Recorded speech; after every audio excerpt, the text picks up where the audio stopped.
세상에는 날들이 많습니다.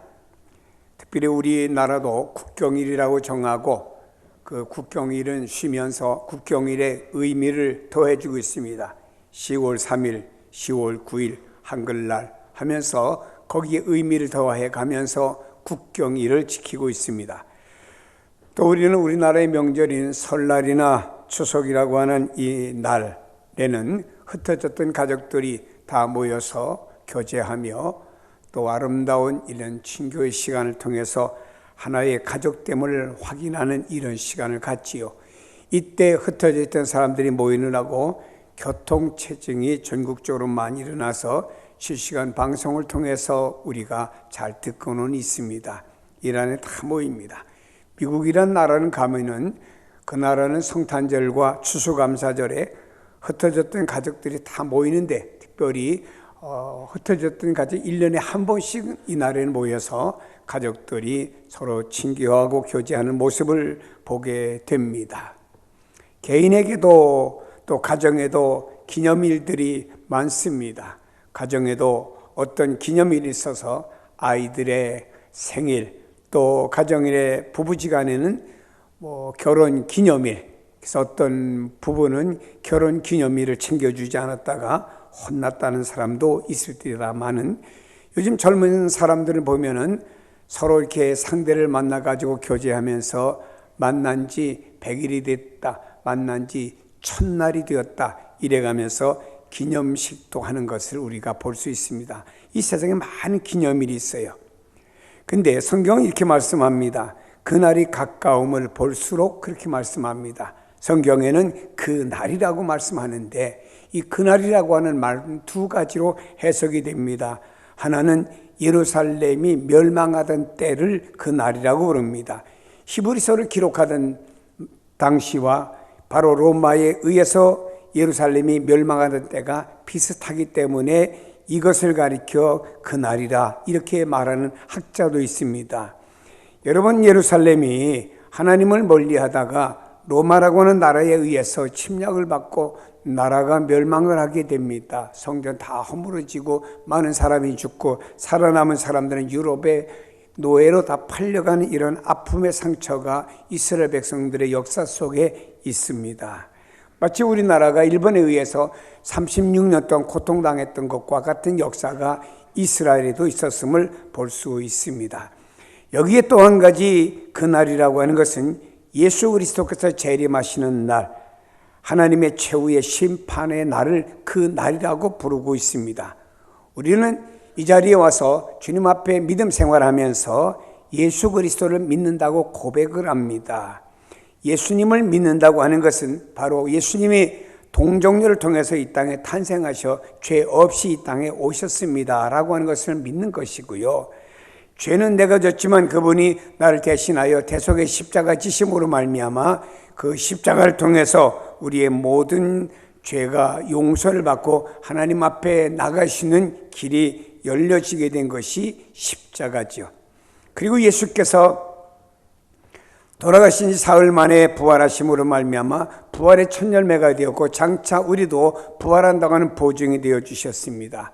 그리고 장정만 500명이 보는 앞에서 하늘로 승천에 올라가셨습니다. 그리고 주님 또 말씀하십니다. 다시 이 땅에 재림하신다고 말씀했습니다.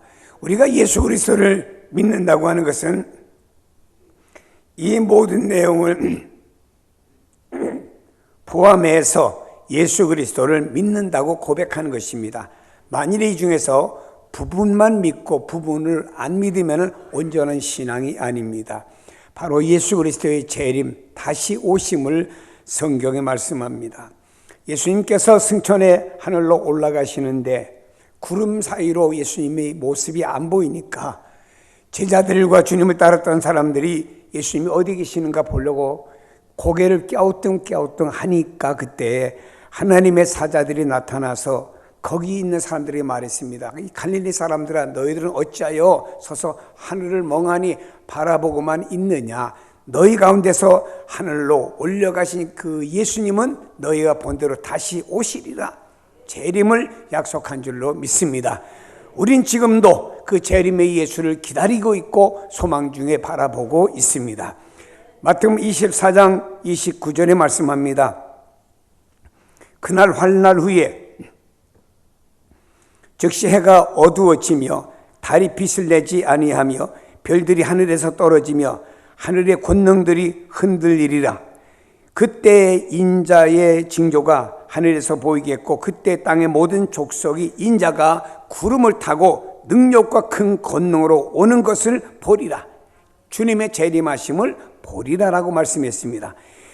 데살로니가전서 4장 16절에 보니 주께서 호령과 천사장의 소리와 하나님의 나팔 소리에 친히 하늘로부터 강림하시리니 재림하시리니 그리스도 안에서 죽은 자들이 먼저 일어날 것이다. 데살로니가전서 5장 2절에 보니까 주의 날이 밤에 도적같이 이를 줄을 너희 자신이 자세히 알미라. 도적이 어느 때 우리 집에 올런지 알 수 없는 것과 같이 주님의 오심도 알 수가 없다라고 말씀하고 있습니다. 베드로후서 3장 10절에 말씀하기를 주의 날이 도적같이 오리니 그날에는 하늘이 큰 소리로 떠나가고 물질이 뜨거운 불에 풀어지고 땅과 그 중에 있는 모든 일들이 다 드러나리라. 그런가 베드로후서 3장 12절에 하나님의 날이 임하기를 바라보고 간절히 사모하라. 그날에 하늘에 불이 타서 풀어지고 물질이 뜨거운 불에 녹아지려니와 우리는 그의 약속대로 의가 있는 곳에 새하늘과 새 땅을 바라보는도다. 우리가 새하늘과 새 땅을 바라보며 그 세계를 바라본다고 말씀하고 있습니다. 예수님께서 말씀하고 있습니다. 다시 주님이 이 땅에 오심을 사람들이 아무리 전해도 믿지를 못하니까 주님은 두 가지 역사를 비유로 말씀했습니다. 이 땅에 내가 오는 것은 노아의 때와 같고 롯의 때와 같을 것이다. 노아 당시에 사람들에게 하나님에 의해서 이 땅이 홍수로 심판을 받을 것이다 라고 말했지만 사람들이 믿지 않았고 믿었던 사람은 노아와 그의 8식구밖에 없어서 이 노아와 그의 식구들이 준비했다가 노아의 방주에 의해서 그들이 구원받고 그 후손들이 오늘날 전 세계 인류가 되었다라고 성경은 말씀하고 있고요. 롯의 때와 같다고 하는 말은 롯이 사는 곳이 바로 소돔성이었는데 하나님의 사자에 의해서 그 소돔성은 참 문화나 모든 면에 살기 좋은 찬란한 도시였습니다. 그곳에 하늘로부터 유황불이 떨어져서 멸망할 것을 말씀하니까 사람들이 믿지를 아니했고요. 롯은 자기의 두 딸과 정혼한 사위될 사람들이 찾아가서 이 도성이 유황불에 의해서 멸망받을 것이라고 말하니까 그 두 사위될 사람이 장인의 말을 농담으로 받아들였다고 하면서 믿지 않았다고 하는 것입니다.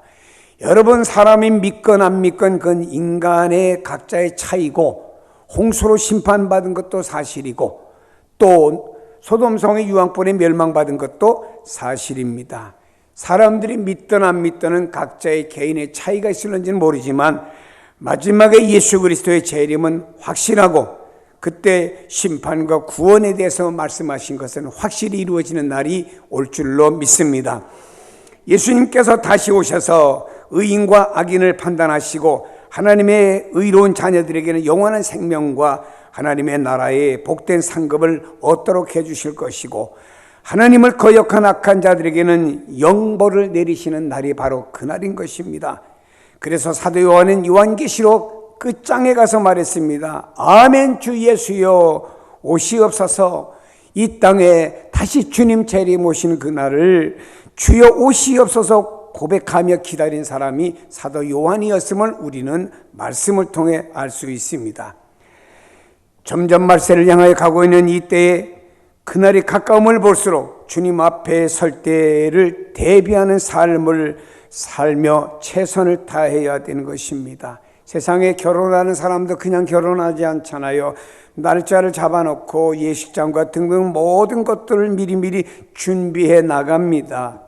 그렇다고 하면 우리가 신랑 되신 예수 그리스도를 맞이할 수 있는 준비를 하며 살아가야 되는데 성경에 보니까 준비하지 아니했던 미련한 5명의 처녀는 그때 가서 가슴을 치며 후회하는 날이 있었음을 우리에게 소개하고 있습니다. 사랑하는 여러분이요, 우리가 믿든 안 믿든 떠나서 주님은 언젠가 이 지구촌에 모든 하늘과 땅을 만드신 그 하나님께서 언젠가 세상을 심판하시고 다시 재림하셔서 우리의 구원을 완성하실 그날이 있을 줄로 믿습니다.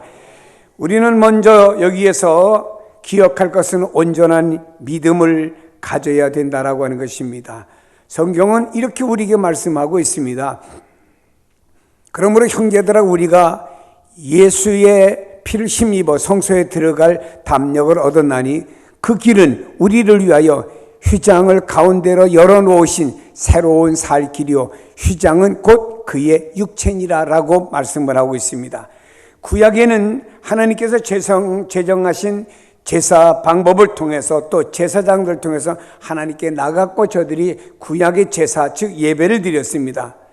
이 땅에 예수님이 오셨어요. 많은 사람들이 예수님에 대해서 오해를 했습니다.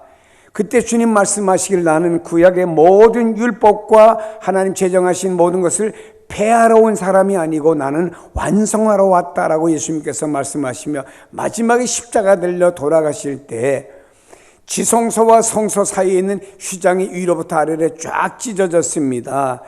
구약에는요 제사장을 통해서 하나님 앞에 나가 제사를 드렸지만 이제는 예수 그리스도를 통해서 하나님 앞에 다 나갈 수 있는 새로운 길이 열려졌다고 하는 것이 휘장이 찢어진 것이고요. 그러므로 찢어진 휘장으로 말미암아 누구든지 제사장을 통하지 않고 예수 그리스도를 통하여 하나님 앞에 다 나갈 수가 있다고 하는 것. 그래서 그것은 바로 휘장은 예수님의 육체라고 말씀했잖아요. 예수님의 육체가 십자가에 못 박힘으로 말미암아 그 예수 그리스도의 십자가 보혈을 통해서 누구든지 하나님 앞에 나갈 수가 있다라고 말씀하고 있습니다.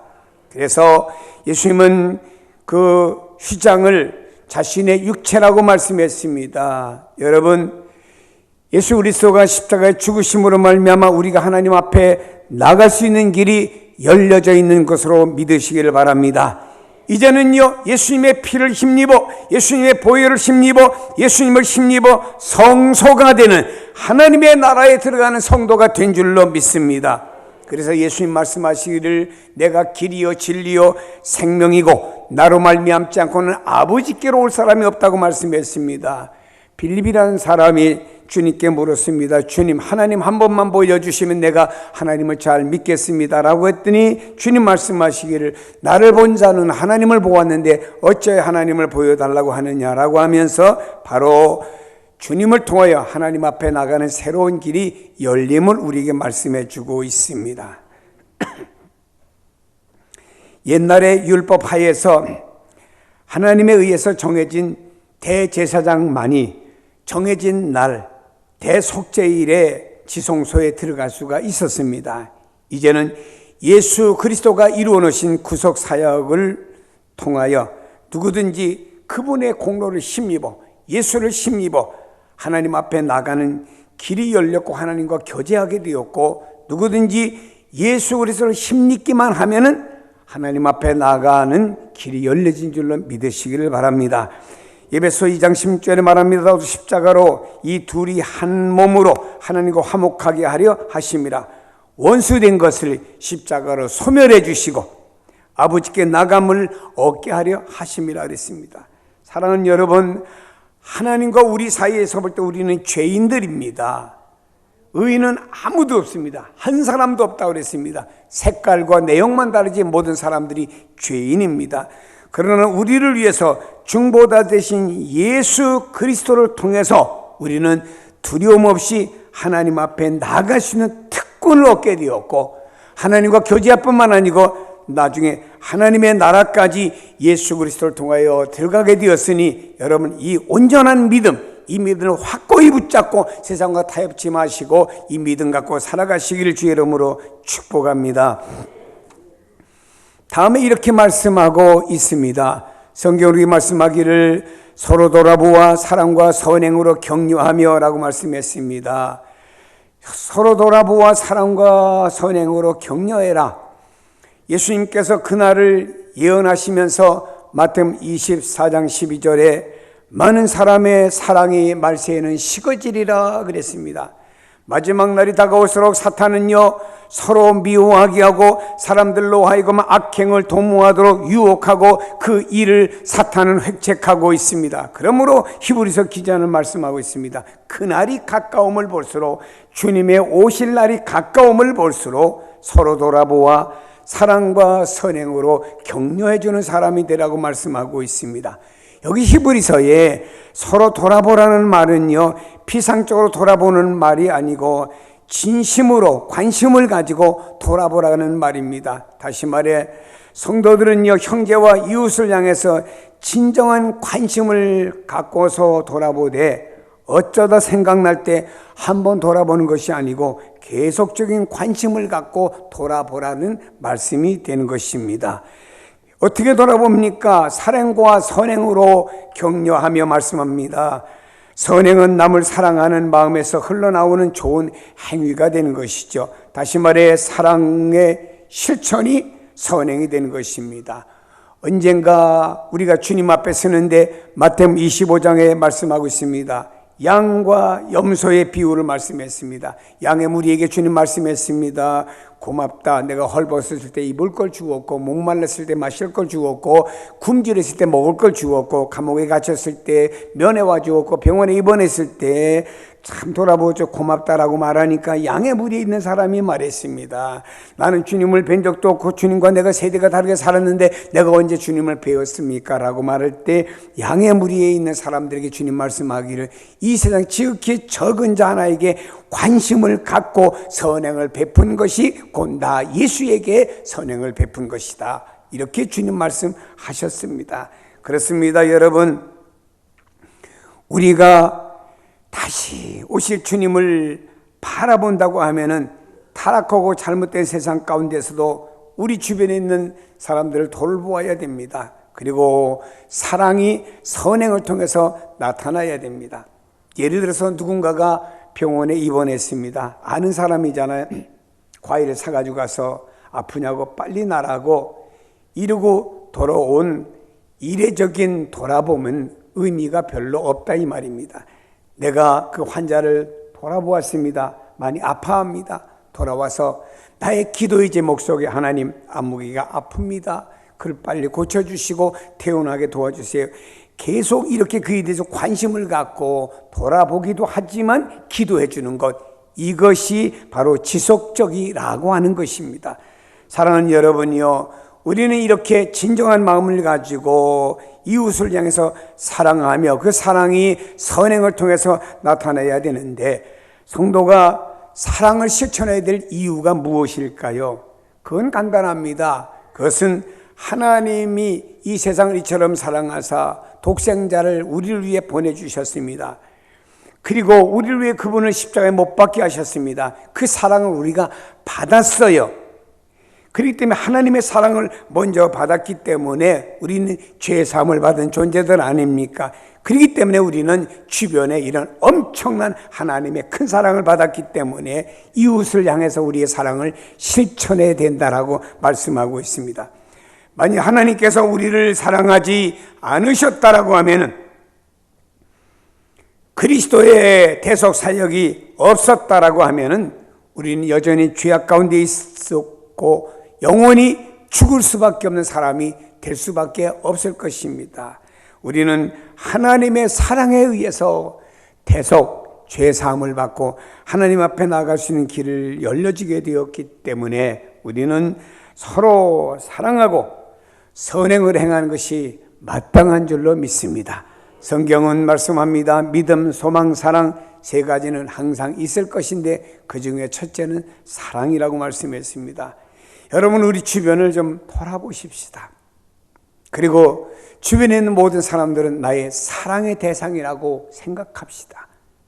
그리고 그들에게 우리는 내가 가진 삶 속에서 선행을 베풀고 그들을 격려해 주어야 됩니다. 이런 사람들이 바로 주님의 오실 날을 바라보는 성도들인 줄로 믿습니다. 다음에 성경은 이렇게 말씀하고 있습니다. 모이기를 패하는 어떤 사람들의 습관과 같이 하지 말고 오직 권하여 그날이 가까움을 볼수록 더욱 그리하자라고 말씀했습니다. 모이기를 힘쓰라고 말씀하고 있습니다. 말세에는 교회 모이기를 거부하거나 게을러지는 사람들이 많이 있다라고 경고의 말씀을 주셨고요. 오늘날의 영적인 나태함과 사람의 지적인 교만과 종교적인 허무주의자, 그리고 안티 기독교인, 세속주의와 합리주의와 이성 중심으로 살아가는 사람들이 잘 교회에 안 보이려고 합니다. 그날이란 예수님의 재림하는 날인데 그날을 가까움을 볼수록 사람들이 하나님보다 다른 세상적인 것들을 더 사랑하게 되며, 성도들 중에도 경건의 모양은 있지만 경건의 능력을 부인하는 자들이 많이 나타나게 될 것을 성경은 경고하고 있습니다. 성도들은 서로 격려하며 모여야 됩니다. 함께 모여서 예배드립니다. 함께 모여서 말씀의 가르침을 받습니다. 함께 모여 기도합니다. 그리고 나가서는 서로 가르침을 받은 대로 살기 힘쓰는 공동체가 교회고 성도들의 모습입니다. 열심을 내어서 모이는 것은 성도들의 기본, 본질, 기초라 이 말입니다. 여러분, 초대교회는요, 날마다 주일마다가 아닙니다. 날마다 성전에 모여서 기도했고 사도들의 가르침을 받았습니다. 그리고 성도들 가운데 어려운 사람에게 자신의 삶을 나눠줌으로 말미암아 함께 이 땅의 경제나 모든 것을 공유한 사람들이 바로 초대교회 성도들이었음을 성경은 우리에게 말씀해 주고 있습니다.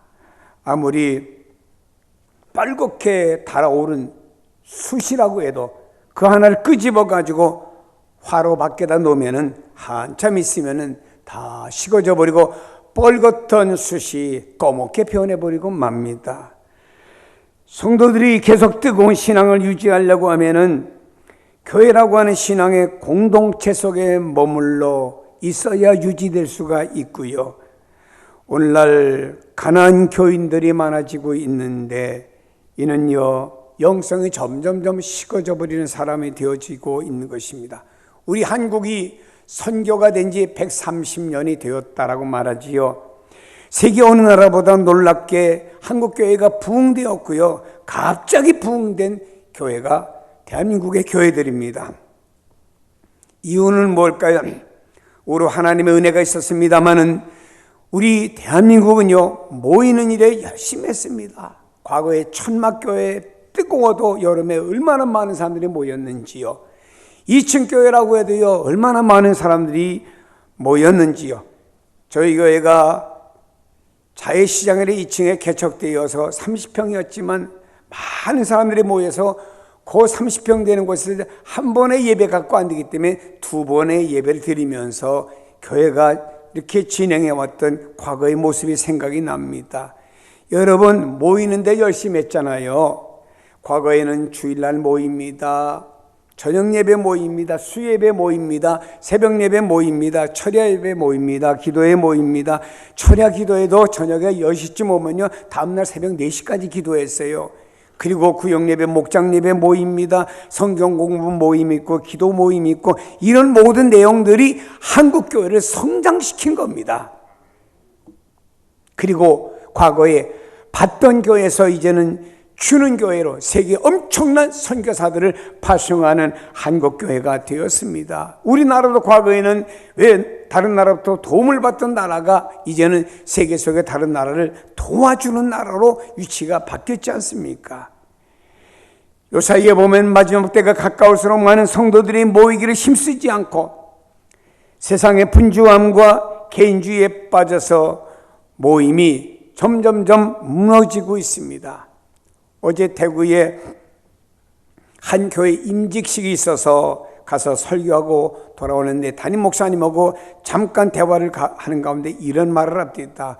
과거에 자기 교회가 한 1000명 주일날 집회가 되었는데 작년부터 이상 교인이 줄어들어가고 지금은 800명도 약 안 되는 교인이 모이고 있다고. 그래서 자기가 대구에 있는 교회들을 이렇게 돌아보면서 조사해 보았더니 다 요즘에 교인들이 줄고 있다는 얘기를 합니다. 그래요. 이거는 특정적인 교회만 이렇지 않습니다. 오늘 한국교회가 이것 때문에 힘들어하고 아파하고 있지요. 그래서 어떻게든지 전도해서 한 영혼이라도 더 구원하려고 애쓰고 있지 않습니까? 이제는 한국교회가 오후 예배도 무너지고 있고 가정 예배지로 대체하고 있습니다. 수요예배 무너지고 있습니다. 안 드리는 교회 있어요. 새벽 예배도 안 드리는 교회 있습니다. 귀무기도 안 드리는 교회 있습니다. 서울에도 보니까 주일학교가 없어서 애들을 주일학교 보내지 못하고 중고등부가 없고 청년이 없는 교회들이 있습니다. 여러분, 모이기를 힘쓰지 않고 점점 파괴되어 가고 있고, 여러분, 과거에 유럽이나 우리보다 선진국이라고 불렀던 나라들이 열심히 모이다가 그 모임이 점점 멀어지면서 영적으로 교회들이 점점 더 쇠퇴된 것과 같이 우리 대한민국도 따라가는 안타까움과 아픔이 있습니다. 여러분이요, 그날이 가까움을 볼수록, 예수님의 재림이 가까움을 볼수록 모이기를 패하는 사탄의 미혹에 넘어가지 말고 더욱더 잘 모이시기를 바랍니다. 이스라엘 백성들이 구약 성경에 보니까 미스바라고 하는 곳에 모였습니다. 사무엘이라고 하는 지도자를 중심해서 미스바에 모여갖고 저들이 기도합니다. 똘똘 뭉쳐 하나님, 블레셋이 우리를 전쟁하자고 쳐들어오고 있습니다. 도와주세요라고 기도하고 있습니다. 그런데 하나님께서 미스바에 모인 저들의 뜨거운 기도와 열기와 모임과 제사와 예배를 받으시고 블레셋 진영에 갑자기 지진을 일으켜갖고 자기들끼리 치고받고 스스로 멸망하도록 만든 내용은 무엇인가요? 모일 때 하나님의 역사가 일어난다라고 하는 것입니다. 마가의 다락방에 120명이 모였습니다. 저들은 매일 모였어요. 기도했습니다. 말씀을 나누었습니다. 그런 가운데 저들은 주님이 약속하신 성령님이 오순절에 지상 강림하실 때 마가의 다락방에 임함으로 말미암아 성령 강림을 체험하게 되었고, 성령의 능력을 받는 사람이 되어서 놀라운 역사를 일으키는 초대교회 지도자가 된 사실을 우리는 잘 알고 있습니다.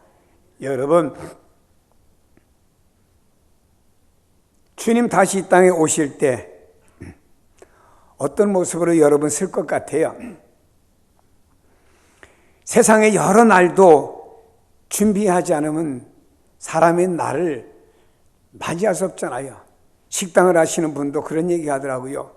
그날의 손님을 맞이하기 위해서 새벽까지 장에 가서 재료를 사다가 다 준비해야만이 그날의 손님을 맞이할 수가 있다고 합니다.